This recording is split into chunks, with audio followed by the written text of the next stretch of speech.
అలా guys Ram life changing knowledge ఛానల్కి అయితే వెల్కమ్ అండి. ఇప్పుడు వరకు ఈ ఛానల్ ఎవరైనా సబ్స్క్రైబ్ చేసుకోకపోతే సబ్స్క్రైబ్ చేసుకొని బెల్ ఐకాన్ అయితే యాక్టివేషన్ చేసుకోండి. ఎందుకంటే ముందుగా మనకు మంచి మంచి కంటెంట్ అయితే అప్లోడ్ చేయడం అయితే జరుగుతుంది.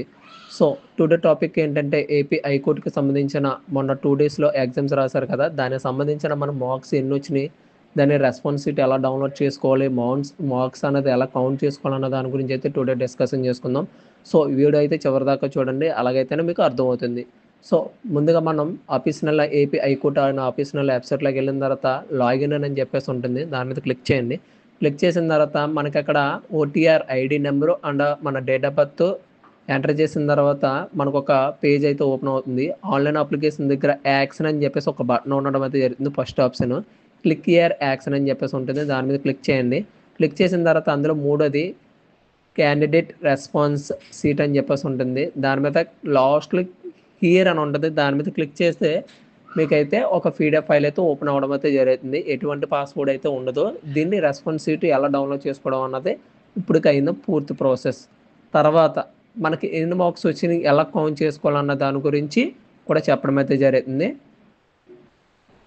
ముందుగా మనం ఆ పీడిఎఫ్ ఫైల్లోకి డౌన్లోడ్ చేసిన తర్వాత ముందుగా మనం పేపర్ ఓపెన్ చేయగానే టెస్ట్ డేట్ వచ్చేసి 24/8/2025 అండ్ టెస్ట్ టైమింగ్ వచ్చేసి 12:30 to 2 గంటల దాకా అయితే ఎగ్జామ్ జరగడం అయితే జరిగింది. సో సబ్జెక్ట్ వచ్చేసి స్టెనోగ్రాఫర్ గ్రేడ్ 3 వచ్చేసి and junior assistant and typist and field assistant అందరూ కలిపి ఒకే రోజు ఎగ్జామ్ అయితే జరగడం అయితే జరిగింది. సో ఆ క్వశ్చన్ పేపర్ అయితే మనం ఓపెన్ అయితే జరగడం అయితే జరిగింది.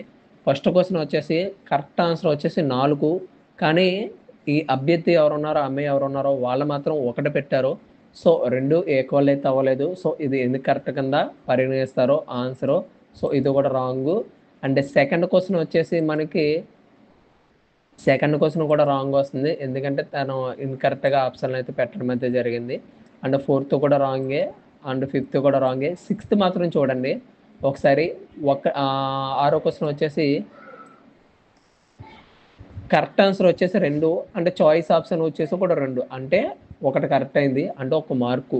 టోటల్ ఎగ్జామ్ పేపర్ వచ్చేసి 80 మార్క్స్. 80 మార్క్స్లో కనీసం 45 అబోవ్ అయితేనే మనం క్వాలిఫై అయినట్టు వస్తుంది. అంటే సెవెంత్ కూడా అంతే. సెవెంత్ క్వశ్చన్ కూడా వచ్చేసి మనకి ఆన్సర్ వచ్చేసి 4th. ఈ అమ్మాయి కూడా 4th ఆప్షన్ అయితే పెట్టడం అయితే జరిగింది. సో 2 కూడా ఆన్సర్ కరెక్ట్. అలాగే మార్క్స్ అయితే కౌంట్ చేసుకోవాలి. ఎన్ని కరెక్ట్ ఎన్ని వచ్చినాయో, కరెక్ట్ ఎన్ని మార్క్స్ వచ్చినాయో అన్నది మనం కౌంట్ చేసుకుంటే సరిపోతుంది. కరెక్ట్ 80 మార్క్స్లోనే వచ్చేసి మనకు ఒక 40-50 మార్క్స్ వస్తే ఓకే, ఎలిజిబిలిటీ ఉంటుంది నెక్స్ట్ సర్టిఫికేట్ వెరిఫికేషన్ కానీ లేకపోతే మెయిన్ ఇంటర్వ్యూ కానీ. సో ఇప్పటి వరకు ఎవరైనా మార్క్స్ ఎలా కౌంట్ చేసుకోవాలన్నది మీకు అర్థమై ఉందనుకుంటున్నా. సో 1-2 సార్లు మీరు మార్క్స్ అయితే కౌంట్ చేసుకోండి. రెస్పాన్స్ షీట్ ఎలా డౌన్లోడ్ చేసుకోవాలంటే మార్క్స్ ఎలా కౌంట్ చేసుకోవాలో వచ్చినాయి. సో దీని ప్రకారంగా మన రిజల్ట్ కూడా వచ్చినట్టే లెక్క. సో అసలు ఫైనల్ రిజల్ట్ రావడానికి 1 మార్కు 2 మార్కులు అయితే యాడ్ అవ్వడం అయితే జరుగుతుంది అందులో. అది మీరు ఫైనల్ రిజల్ట్ వచ్చినప్పుడు కూడా వీడియో అయితే నేను పెట్టడం అయితే జరుగుతుంది. ఇప్పుడు వరకు ఈ ఛానల్ ఎవరైనా సబ్స్క్రైబ్ చేసుకోకపోతే సబ్స్క్రైబ్ చేసుకొని బెల్ ఐకాన్ అయితే యాక్టివేషన్ చేసుకోండి, ఎందుకంటే మనకి చాలా మంచి మంచి కంటెంట్స్ అనేది అప్లోడ్ చేయడం అయితే జరుగుతుంది. Okay, thank you for watching.